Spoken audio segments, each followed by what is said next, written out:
Good evening. Welcome to Daddy Still Broadcasting.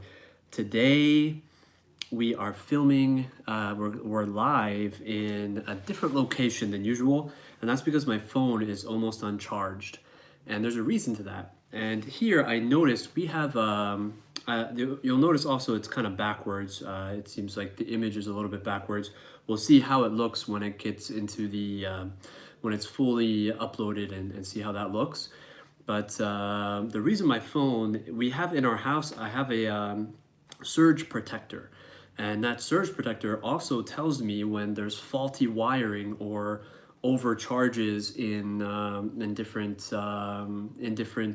plugs in the house. So because of that reason, I don't plug my house. There are a lot of sites like that in this apartment. So when I found about 3 or 4 plugs that we can use that do not have faulty wiring, and I refuse to plug in my MacBook with my scary stories to tell in the dark, or my iPhone 10, this beautiful creation from Apple that I love with all my heart. Apple burp. I refuse to plug those in and ruin the batteries into a plug that is not that it has faulty wiring. So that's why I'm using this plug here. It happens to be in Esnam's room, and don't worry, Esnam is at her mommy's house, so she is not going to be around these scary stories. But why is my phone uncharged? Great question. Glad you asked.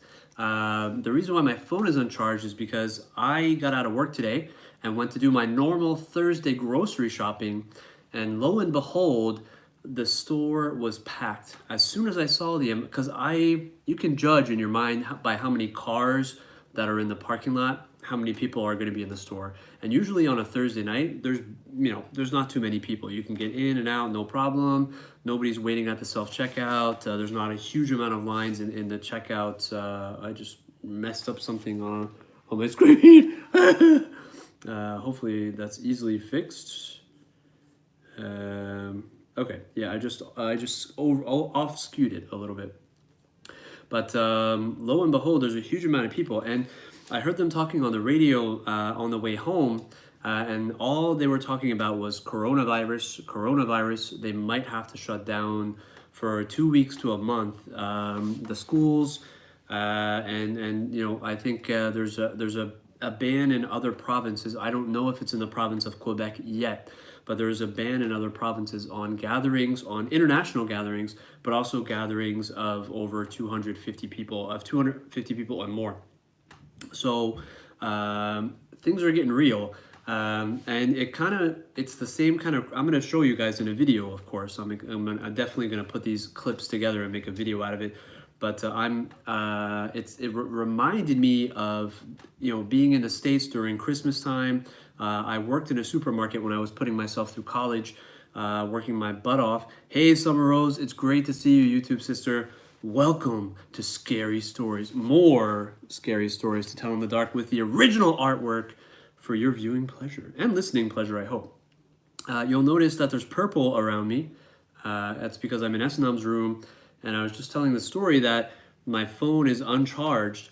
Yeah, and by the way, Summer, for you and your kids, you can get this on archive.org.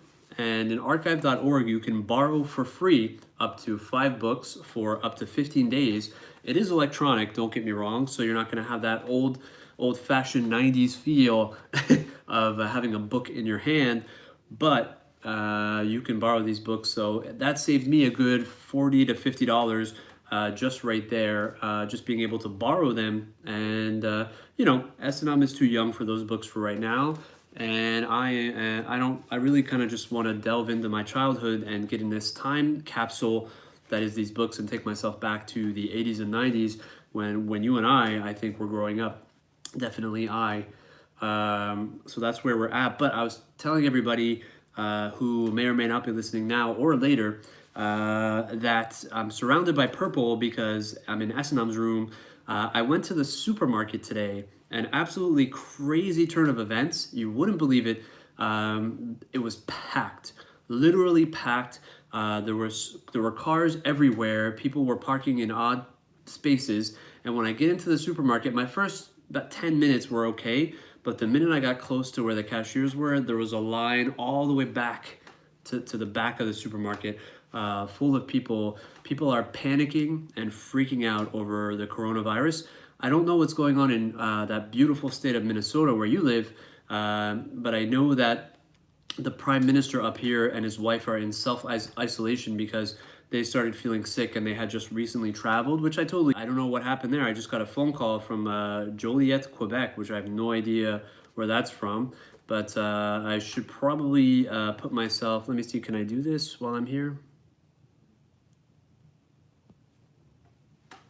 There we go. So I just put myself on basically airplane mode so you guys and I don't get disturbed reading our scary stories. But I'm gonna finish up about this coronavirus stuff. There in the province of Alberta, they shut down any events of 250 people and more, and international events are completely shut down. And they're asking people to be respectful and to self-isolate if they need to, which I totally get, and I'm down with that. And a lot of people are working from home, including people of the government. There's been 9 cases in the province of Quebec where we live so far, and thankfully SNM did not have the coronavirus when she got sick last week. It's definitely bacterial pneumonia, as the antibiotics she was taking, excuse me, coronavirus burp, as the antibiotics. They're talking about closing the schools, believe it or not, Summer. They really are. It's crazy. By the way, cheers. Excuse me for the daddy snort.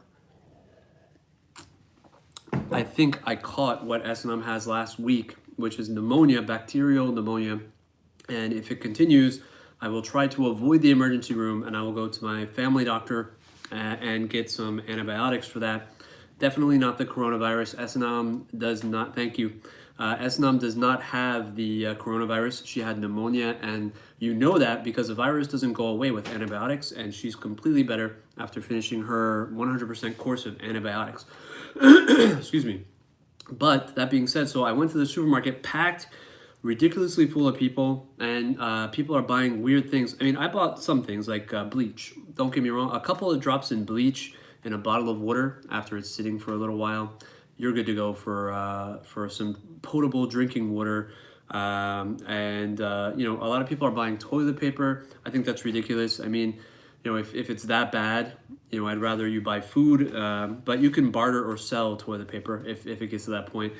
Again, I'm just extrapolating. I'm not worried at all, to be honest. It's a little bit scary though to see that because you're in those situations and you're like, wow, it's getting real. The shit's getting real, guys. And you know, I was not expecting that. I was just going to do my normal Thursday night grocery shopping because in the weekend I don't want to have to bother with the people in the stores. I want to get my grocery shopping done before the weekend so I can relax and have fun on the weekend, especially when S&M is here. But of course, that was not the case. I spent a good 2 hours at the supermarket tonight, which is why I'm a little bit late going live, because I did have to eat a little bit before I went live to have some energy for you guys and some adult-rated grape juice, which may or may not have been fermented in oak barrels for a certain period of time. So yeah, there you go. That's my antiviral medicine for right now. All jokes aside. All right, so she has some bedtimes to do. Well, happy bedtiming, Summer Rose, and I wish Vincent and Azura a beautiful, sweet, dream-filled night full of love and peace, surrounded by their mommy and a bunch of happy thoughts. All right, so so there you go. That's my coronavirus story. People are going crazy at the supermarket. I have tips off of someone who works at a hospital that they're shutting down any non-emergency visits, and that employees at a certain hospital are stealing toilet paper, gloves, and masks to hoard them for themselves. So the hospital has made the decision to keep them on lockdown. So this just goes to show you how crazy people were. I mean, I literally saw in one aisle, you'll see in the video I'm going to edit, I saw a good 20 shopping carts of people who just gave up. They just were like, all right, F this, we're going to do our grocery shopping another day. I hope we don't get to a point where things are shut down for 2 weeks. I am prepared to work from home and do what I have to do and unfortunately, not everyone has that luxury. But I wish you guys the best. I hope that this just goes well under the radar of what people are saying and what people are worried about. So enough coronavirus worries for right now, and let's get into scary stories. More scary stories to tell in the dark. Excuse me. By Alvin Schwartz. And I can show you this wonderful artwork here. Again, by Stephen Gammell. There you go. So this amazing artwork by Stephen Gammell. Here's the original cover artwork.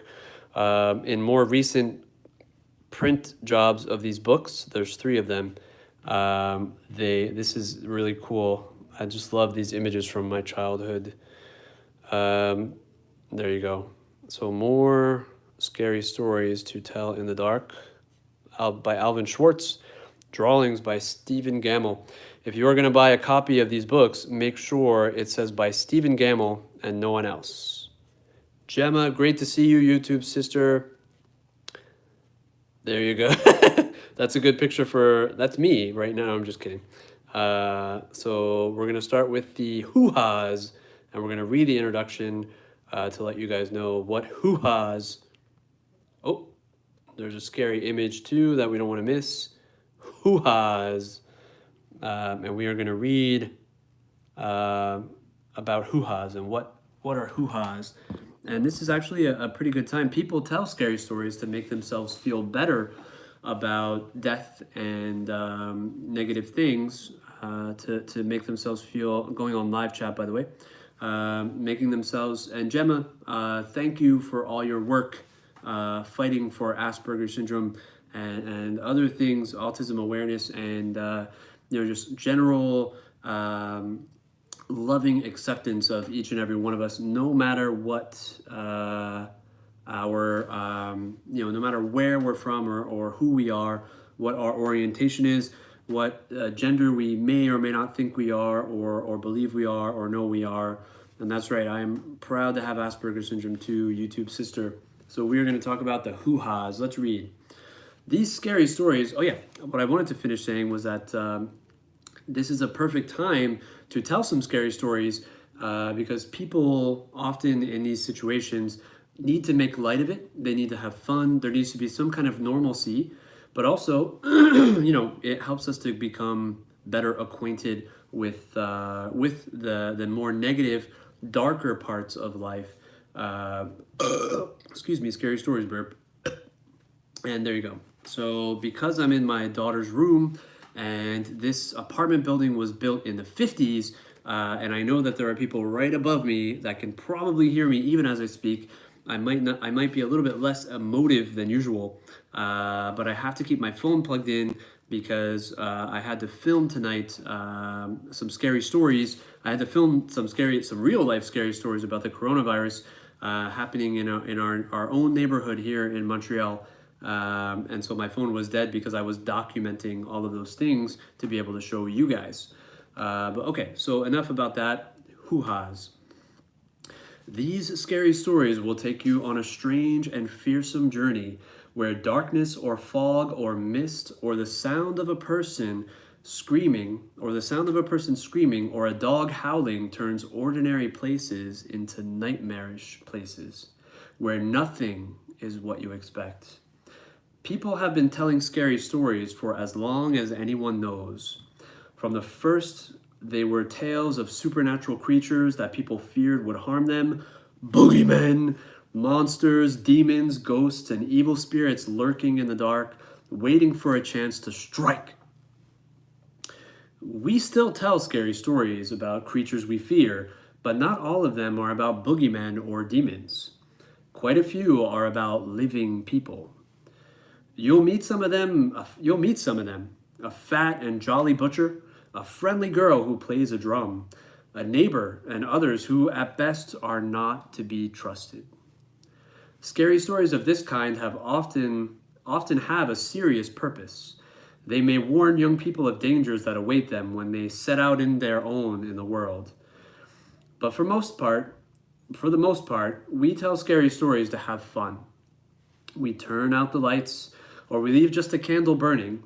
Then we sit close together, or a ring lamp that may or may not be a little bit too bright as we speak. In fact, let's dim the ring lamp, ladies and gentlemen, if there are gentlemen here, to get a better ambience for this book. I think it looks better that way, actually.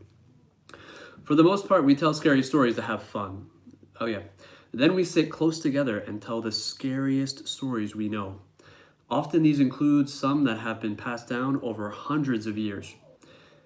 If a story is scary enough, and I hope it is tonight,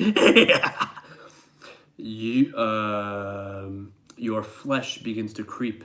You get a shivery, shaky, squeamy feeling. You imagine hearing and seeing things. You hold your breath as you wait to learn how it ends. If something startling happens, everyone gasps, jumps, and screams. Some people call those shivery, shaky, screamy feelings the heebie-jeebies, or the screaming memes. The poet T.S. Eliot called them the hoo-has. So now you know what hoo-has are. You'd better read these stories in this book while you're still brave, and while you're still feeling brave, and before it gets dark. Then, when the moon is up, tell them to your friends and relatives. You'll probably give them the hoo-has, but they'll have fun, and so will you and I. Princeton, New Jersey, the beautiful state where I'm from, Alvin Schwartz. So this story is called, section of the book is called When She Saw Him, She Screamed and Ran. This chapter is filled with ghost stories. In one, a man has become a ghost but doesn't know it yet. In another, a pirate ship and crew return from a watery grave. And there are other frightful events. Gemma, tell me how things are going in England about the coronavirus. Are you guys panicking like a lot of Montrealers seem to be right now? Excuse me, corona burp. So this is the section that we're going to read, this amazing bat creature. And my snorting, if my snorting doesn't get you, I don't know what will. 115 cases and 10 in your local area. Well, I wish you nothing but the best. I hope that you do not get it. And I hope those people are doing what they need to do to quarantine themselves. That was my stand dropping because I picked up the phone. I wanted to show you this image too. Sorry. That's a sound effect for our scary. So yeah, that's crazy. So far there's only 9. So far there's only 9. I'm trying to get this. There we go. So far there's only 9 in Montreal. Talk about real life scary stories. But these are not so real life scary stories. By the way, these, what you see back here, they are towels, but they're towels that you can put around your child. They zip up and there's a hood for after bath time or after the pool. So I'm saying that especially for summer rows, because they're amazing. I love these things, and it keeps Esnam warm. It was particularly helpful when Esnam had a fever because of the pneumonia she was having, which thankfully is not and was not the coronavirus. So something was wrong. One morning, John Sullivan found himself walking alone. Let's start over. One morning, John Sullivan found himself walking along a street downtown. He could not explain what he was doing there or how he got there or where he had been earlier. He didn't even know what time it was. He saw a woman walking toward him and stopped her. "I'm afraid I forgot my watch," he said and smiled. "Can you tell me the time?" When she saw him, she screamed and ran. Then John Sullivan noticed that other people were afraid of him. When they saw him coming, they flattened themselves against a building or ran across the street to stay out of his way. There must be something wrong with me, John Sullivan thought. I'd better go home. He hailed a taxi, but the driver took one look at him and sped away. John Sullivan did not understand what was going on, and it scared him. Maybe somebody at home can come and get me, he thought. He found the telephone and called his wife, but a voice he did not recognize answered. "Is Mrs. Sullivan there?" he asked. "No, she's at a funeral," the voice said. "Mr. Sullivan was killed yesterday in an accident downtown." And that's the end of that story. So you can see, I hope that never happens to anybody, but that would be very scary for the people hearing the story and for the person in the story, Mr. Sullivan. Poor old Mr. Sullivan. Next story, the wreck. Fred and Jean went to the same high school, but they met for the first time at a Christmas Eve dance. Fred had come by himself, and so had Jean. Soon Fred decided that Jean was one of the nicest girls he had ever met. They danced together most of the evening. At 11 o'clock, Jean said, "I have to leave now. Can you give me a ride?" "Sure," he said. "I've got to go home too." "I accidentally drove my car into a tree on my way over here," Jean said. "I guess I wasn't paying attention." Fred drove her to the head of a Brady Road. It was in a neighborhood he didn't know very well. "Why don't you drop me off here?" Jean said. The road up ahead is in really bad condition. I can walk from here." Fred stopped the car and held out some tinsel. "Have some," he said. "I got it at the dance. That's a nice parting gift." "Thank you," she said. "I'll put it in my hair," and she did. "Would you like to go out sometime? To a movie or something?" Fred asked. "That would be fun," Jean said. "See, that's from a time where people could ask a girl out and everything was okay and there was no problem, no #MeToo, and the guy is nice and gentle and caring and just wants to give the girl a ride home. There's nothing wrong with that." "That would be fun," Jean said. After Fred drove off, he realized that he did not know Jean's last name or her telephone number. "I'll go back," he thought. "The road can't be that bad." He drove slowly down Brady Road. "Hey, sweet Louisa, great to see you, YouTube sister." Are you live? Yeah, I'm live. We're Scary Storian. He drove slowly down Brady Road through a thick woods, but there wasn't a sign of Jean. As he came around a curve, he saw the wreckage of a car ahead. It had crashed into a tree and had caught fire. Smoke was rising from it. As Fred made his way to the car, he could see someone trapped inside, crushed against the steering column. It was Jean. In her hair was the Christmas tinsel he had given her.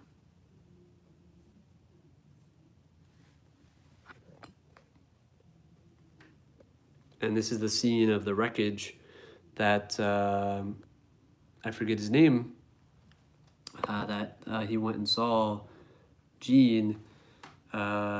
Sweet Louisa, I was saying earlier, if you want to check the replay a little bit later or when you have a chance, people are freaking out about coronavirus in Montreal. And I went grocery shopping today, and that's the reason why my live stream was a little bit late, because people were freaking out about the coronavirus, and the supermarket was packed, literally back to the end wall, the other end of the supermarket, the total back end of the supermarket was just, the line was way out there and curved around a little bit. But I had no food left because this is my weekly shopping day, usually Thursday or Friday, and that was crazy. So I'm in Esnam's room. She's at her mommy's house, of course. And this is the title. This is the picture of. I like this story a lot. This is the title picture. This is the thumbnail picture for this video. One Sunday morning. So imagine those of you who go to church or not, or have to wake up early in the morning, especially around daylight savings time, or when we spring ahead, that this could happen to anyone. One Sunday morning. Ida, or Louisa, or Summer, or Gemma, or Philip, but in this case, Ida, always went to the 7 o'clock Sunday morning service at her church. There's some freaking out here in Memphis, Tennessee. The Shelby Co. and Memphis City schools are going to be closed until the 30th. That is happening in a lot of schools here in Montreal. I mean, in Canada, not yet in Montreal, but they are seriously considering it There you go. So I don't know how I feel about that, except to say I hope we're exaggerating, and I hope it's not as bad as people are thinking and saying. Excuse me. I do not have the coronavirus. I think I've caught what S&M had last week, which is pneumonia, and I'm going to avoid the emergency room as much as I can. I do not have a fever, and I have not taken any ibuprofen, but that is why I am snorting from time to time. Plus, I didn't sleep that much last night, and it's been a long day. So let's start over. Ida always went to the 7 o'clock Sunday morning service at her church. Usually she heard the clanging of the church bells while she was eating breakfast, but this morning she heard them while she was still in bed. That means I'm late, she thought. Ida jumped out of bed quickly. Ida jumped out of bed. Punctuation is important. Ida jumped out of bed, quickly dressed, and left without eating or looking at the clock. It was still dark outside, but it usually was dark at this time of year, like right now. Ida was the only one on the street. The only sound she heard were the clatter of her shoes on the pavement. Everybody must be already at church, she said. Everybody must already be at church, she said. Ida took a shortcut through the cemetery, and then she quietly slipped into the church and found a seat. The service had already begun. When she caught her breath, Ida looked around. The church was filled with people she had never seen before, but the woman next to her did look familiar. Ida smiled at her. It's Josephine Kerr, she thought. But she's dead. She died a month ago. Suddenly, Ida felt uneasy. She looked around again. As her eyes began to adjust to the dim light, Ida saw some skeletons in suits and dresses. This is a service for the dead, Ida thought. Everybody here is dead except me. Ida noticed that some of them were staring at her.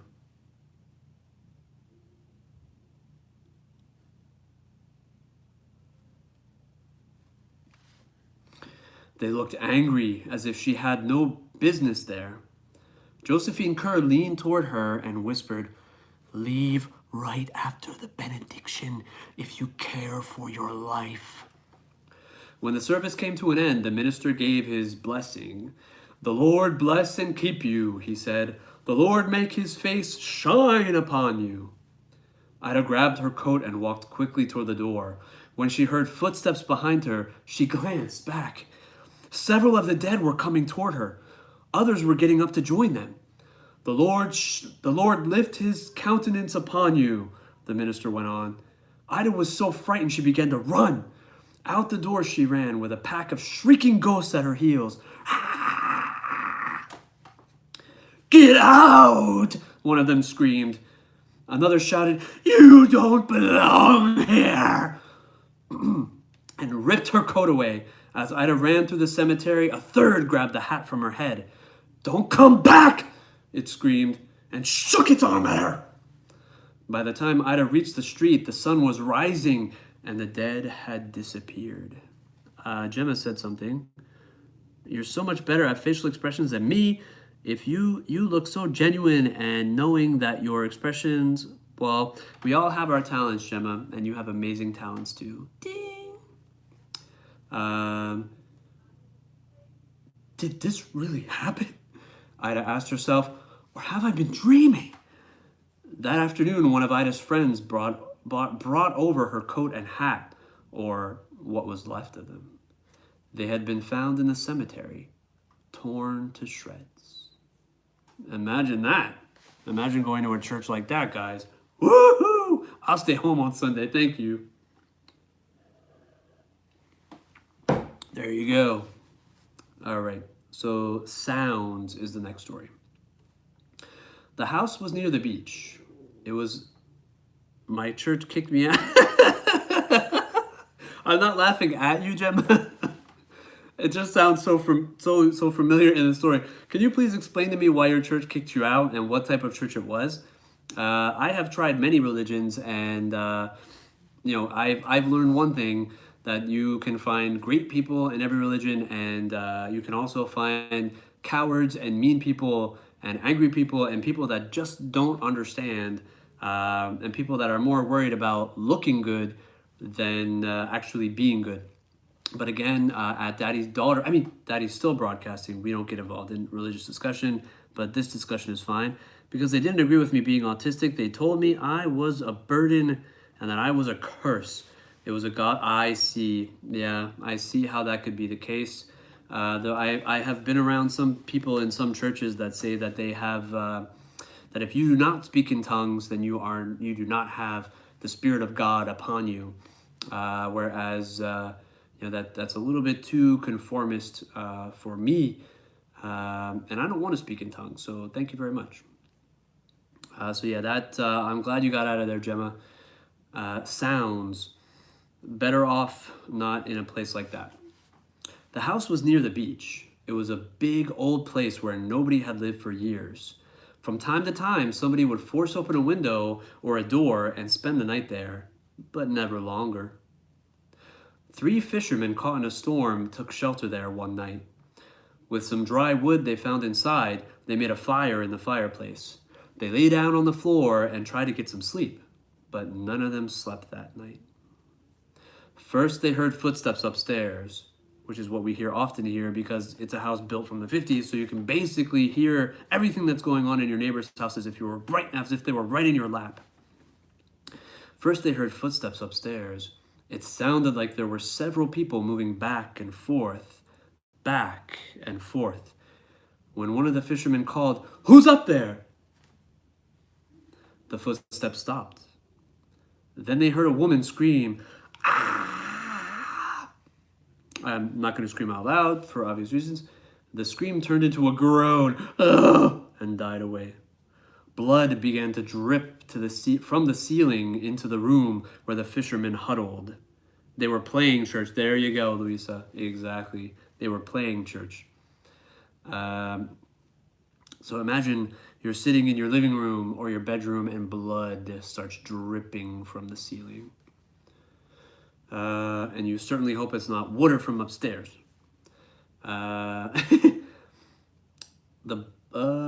So where the fishermen were huddled. So not only that, but it was dripping on their heads. A small red pool formed on the floor and soaked into the wood. A door upstairs crashed shut, and the woman screamed, "Not me!" she cried. It sounded as if she was running, her high heels tapping wildly down the hall. "I'll get you!"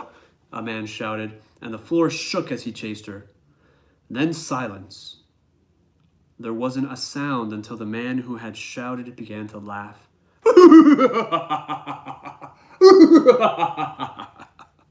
Long peals of horrible laughter filled the house. It went on and on until the fishermen thought they would go mad. When finally it stopped, the fishermen heard someone coming down the stairs, dragging something heavy that bumped on each step.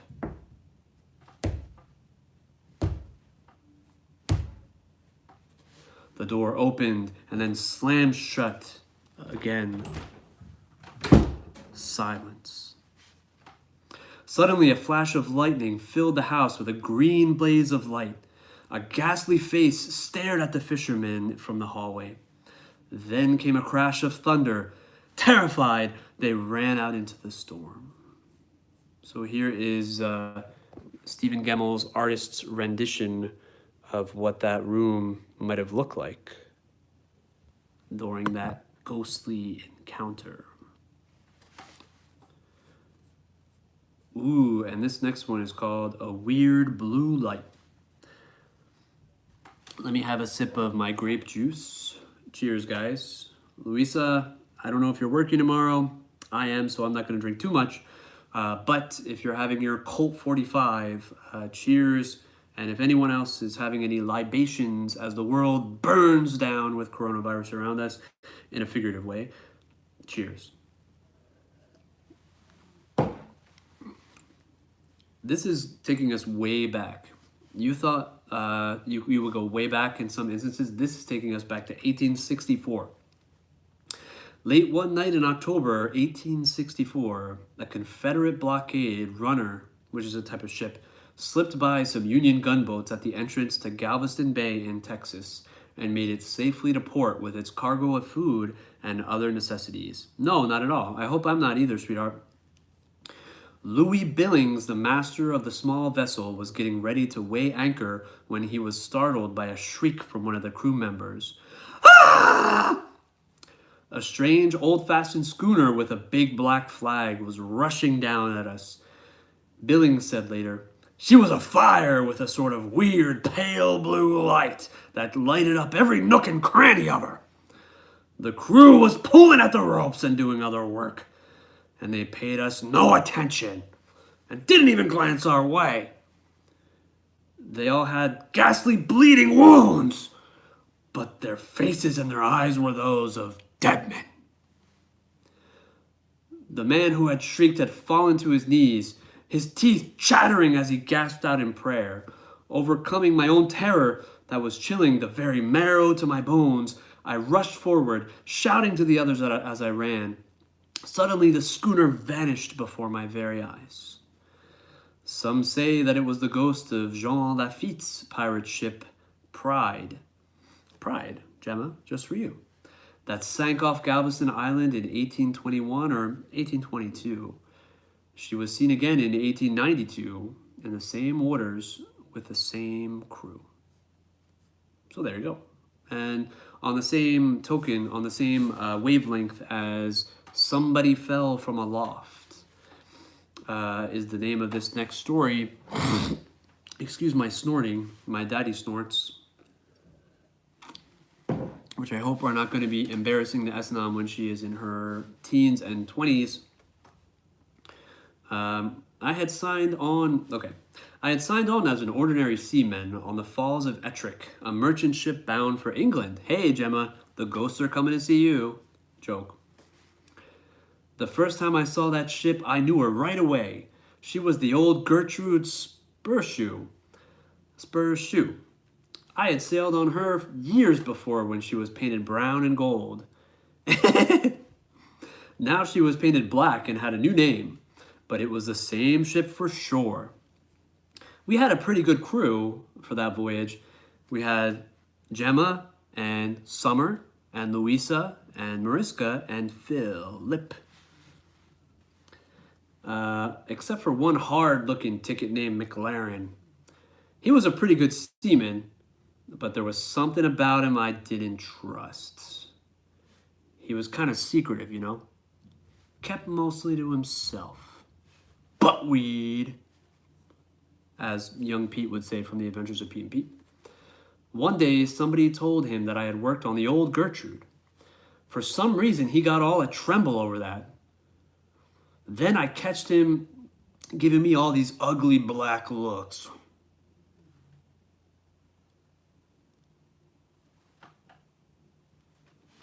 As if he was itching to knife me in the back.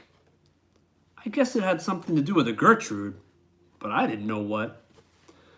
Well, this one day he was trying to work our way through the dripping black fog. You'd scarcely know we had all the lights on. It was a dead calm. The sea was a dead calm. There wasn't a breath of fresh air.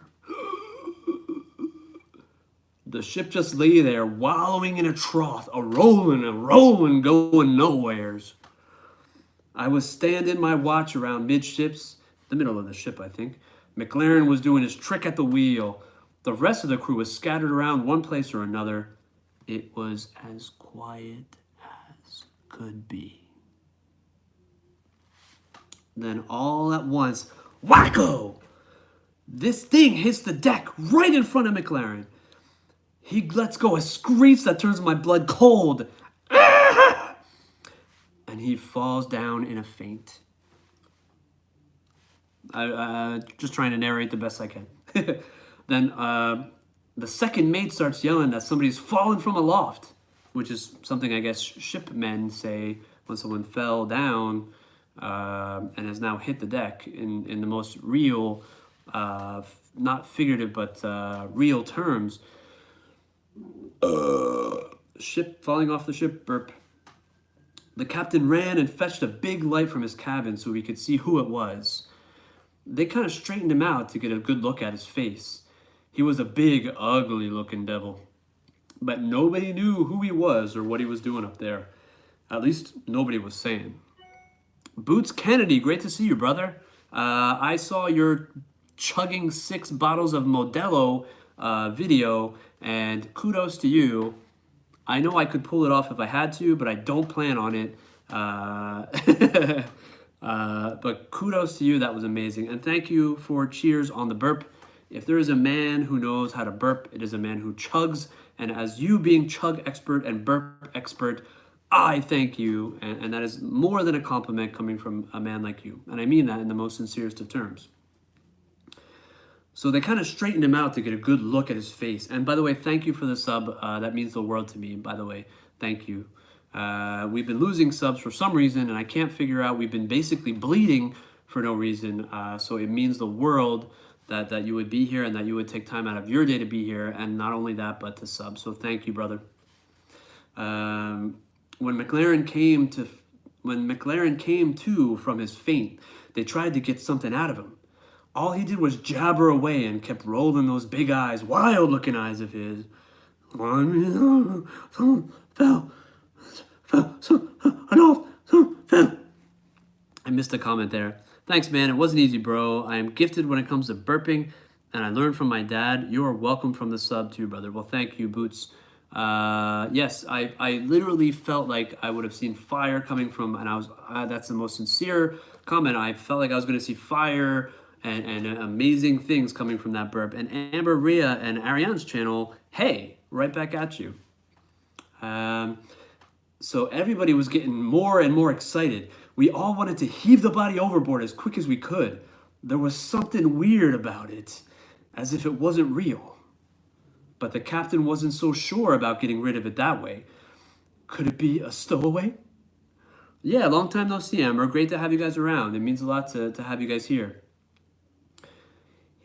Could it be a stowaway, he asked. But the ship was so filled with lumber we were carrying. There was no space for a living thing that could hide for 3 weeks down there, which is how long we'd been out. Even if it was a stowaway, what was it doing aloft on such a dirty day? There was no reason for anyone to be up there. There was nothing to see in all that fog. Finally, the captain gave up and told us to heave him overboard. Just get rid of him, guys. Then nobody would touch him. The mate ordered us to pick him up, but nobody made a move. Then he tried coaxing, but that didn't do any good. We're doing great, thank you. Sorry, I want to pay attention to your comments, and I will get to them. She's doing great. She feels much better. She had pneumonia. Definitely not the coronavirus, thankfully. Welcome back from bedtime duty, sweet summer rose. So she's doing much, much better. Thank you for asking. And she sends each and every one of you a big hug. By the way, Boots, you might not know this. We used to be called Daddy Daughter Broadcasting because I used to vlog with my absolute boss daughter. No, but I've been thinking about it. I've been thinking about getting involved in TikTok. Suddenly that loony McLaren starts yelling, I handled him once, I can handle him again. He picks up the body and staggers over the railing with it. He is just about to throw it overboard when it wraps its 2 big long arms around him. And over they go together, and over they go together. Then on the way down, one of them starts laughing in a horrible way. The mates are yelling to launch it overboard, but nobody would get into the boat. Not on a night like that. We threw a couple of life preservers after them, but everybody knew they wouldn't help. So that was that. Or was it? The first chance I had to go home after that, I went right over to see old Captain Spurshoe, who was captain when the Gertrude was around. Well, he says, one trip these 2 outlandish men shipped aboard the Gertrude. One was McLaren, and the other was a really big fellow. The big one was always picking on McLaren and thumping him around, and McLaren was always talking about how he would get him back. Well, this wet, dirty night, 2 of them was up there alone, and the big one come flying down, killed himself deader than a herring.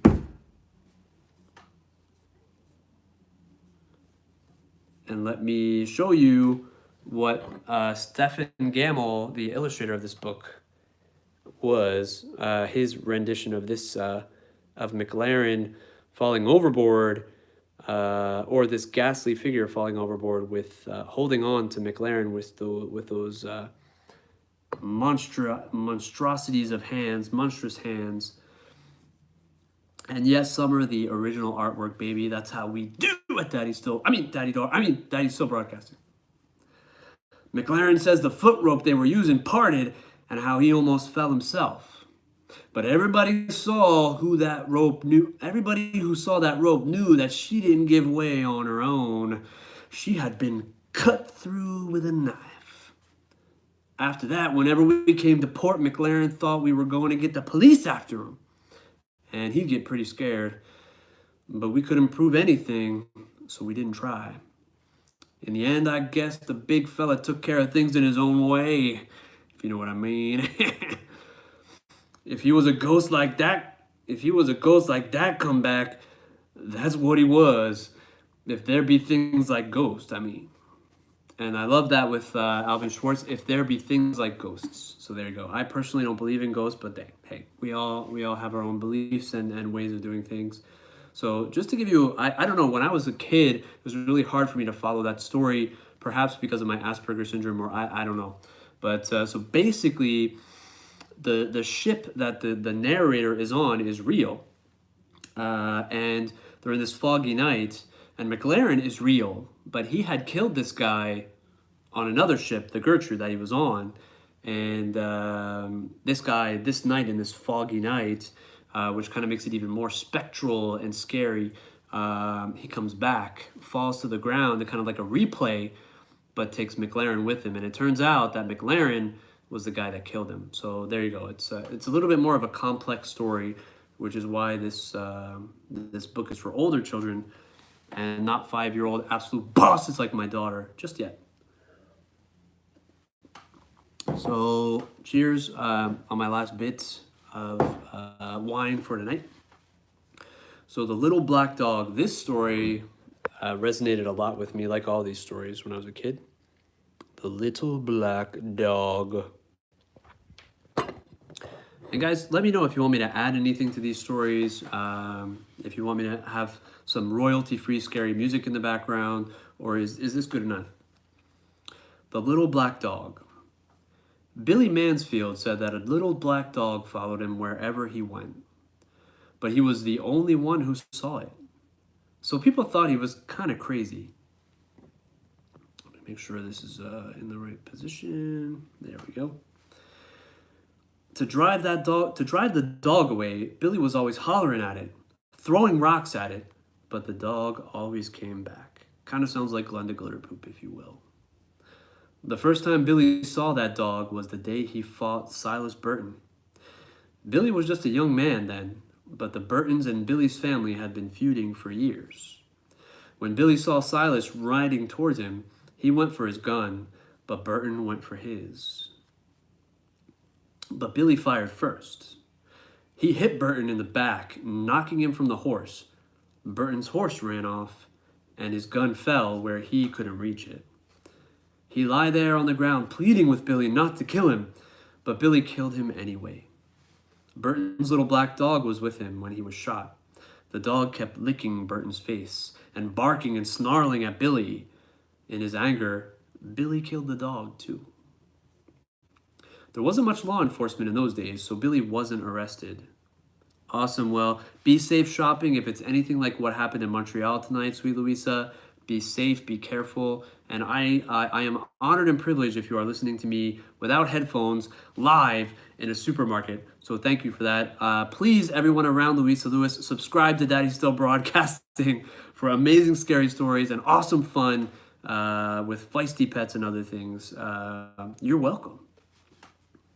Sorry if I embarrassed you, Louisa. I don't think I embarrassed you, though. There wasn't much law enforcement in those days, so Billy wasn't arrested. But all that night, he heard Burton's dog outside his cabin scratching on his door and barking to be let in. I'm imagining this, Billy said to himself. I shot that dog. It's dead. But the next morning, Billy saw the dog. It was waiting for him outside. From then on, there was not a day when he didn't see it. And there wasn't a night when he didn't hear it scratching at his door, barking to be let in. From then on, Billy was always finding the black dog hairs on the sofa, on the floor, in his bed, even in his food. Ugh. And the house and the yard stank of dog. That's what Billy had. That's what Billy said. See, again, Stephen Gamble throws a little bit of doubt in there. That's what Billy said. Whenever somebody told him there wasn't any dog to see, he'd say, maybe you don't see it, but I do. And I'm not crazier than you are. And I'm not any crazier than you are. Things went on like that for many years. Then one morning in the middle of the winter, the neighbors didn't see any smoke coming out of Billy's chimney. When they went over to check, Billy wasn't there. A day or so later, they found his body lying in the snow in a field in the back of his cabin. Billy had plenty of enemies, and at first it seemed like somebody might have killed him. But there wasn't a mark on his body, and there weren't any footprints out there except for Billy's.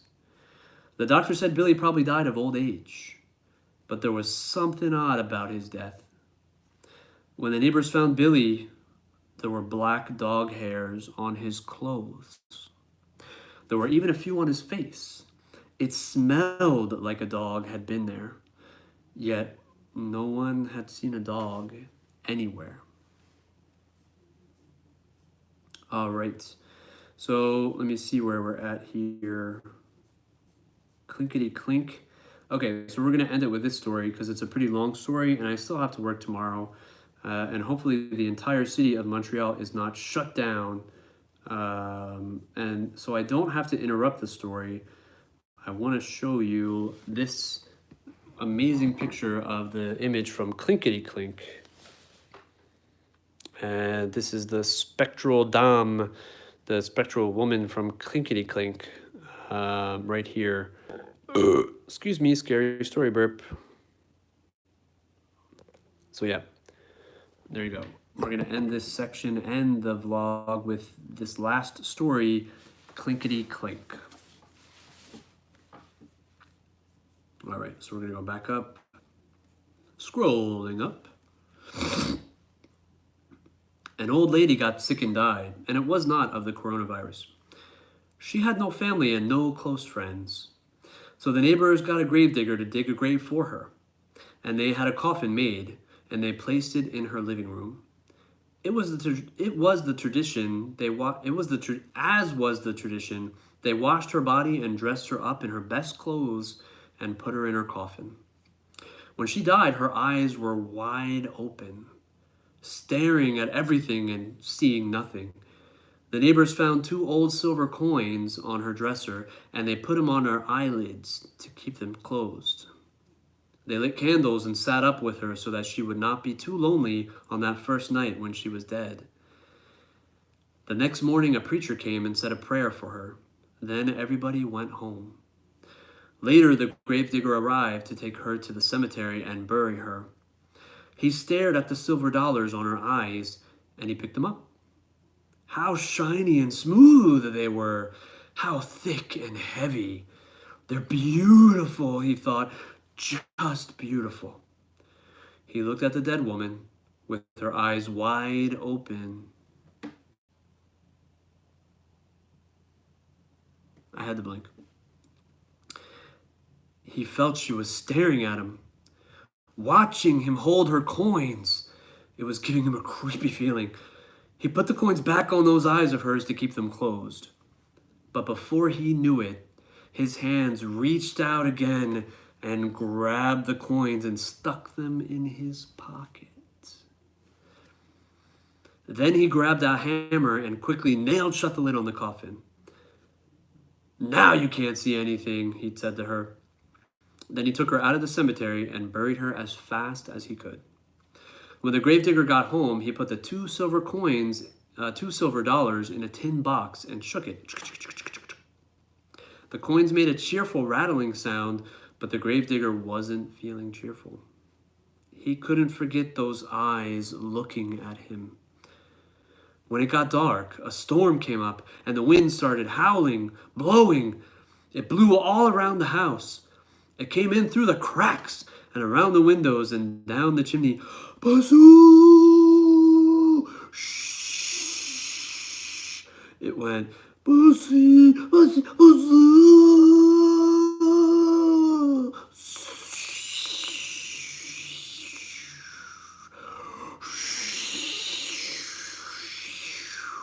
The fire flared and flickered. The gravedigger threw some fresh wood on the fire, got into bed, and pulled the blankets up to his chin. The wind kept howling, blowing. Bazoo! Bazoo! It went, shh! Bazoo! The fire flared and flickered and cast evil-looking shadows on the wall. The gravedigger lay there thinking about the dead woman's eyes staring at him. The wind blew stronger and louder, and then the fire flared and flickered and popped and snapped, and he got more and more scared. Suddenly he heard another sound. Clinkety-clink, clinkety-clink. It went clinkety-clink, clinkety-clink.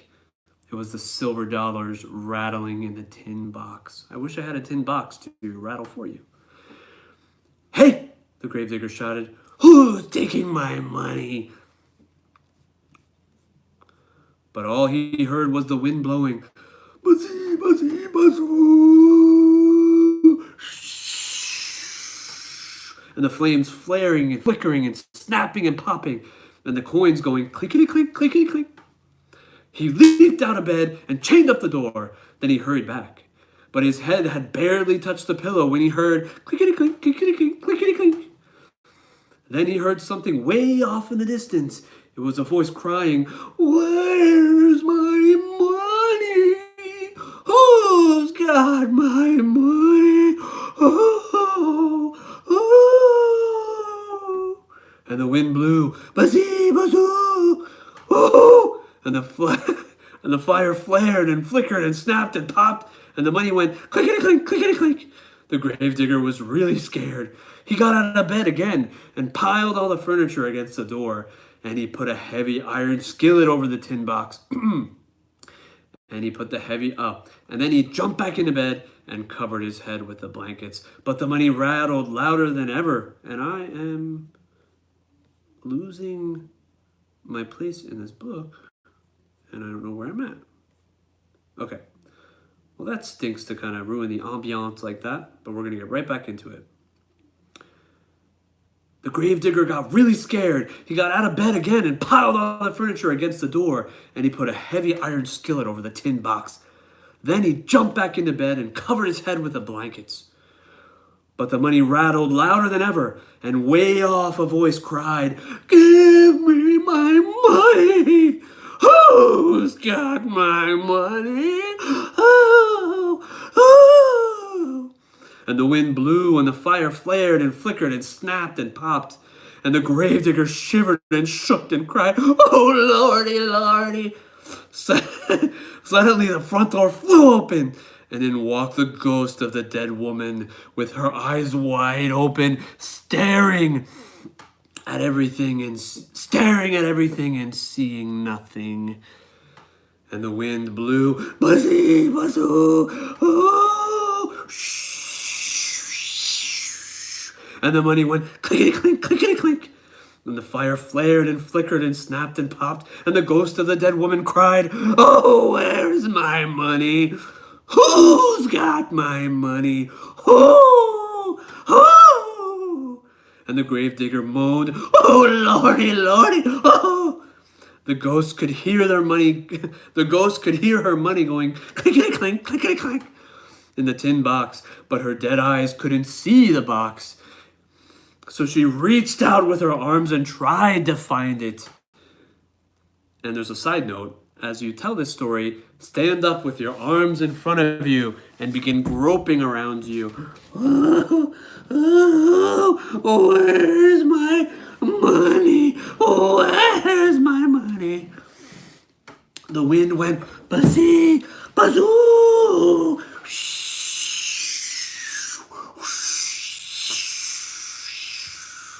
and the fire flared and flickered and snapped up and popped, and the gravedigger shivered and looked and moaned, "Oh, Lordy, Lordy, oh, Lordy."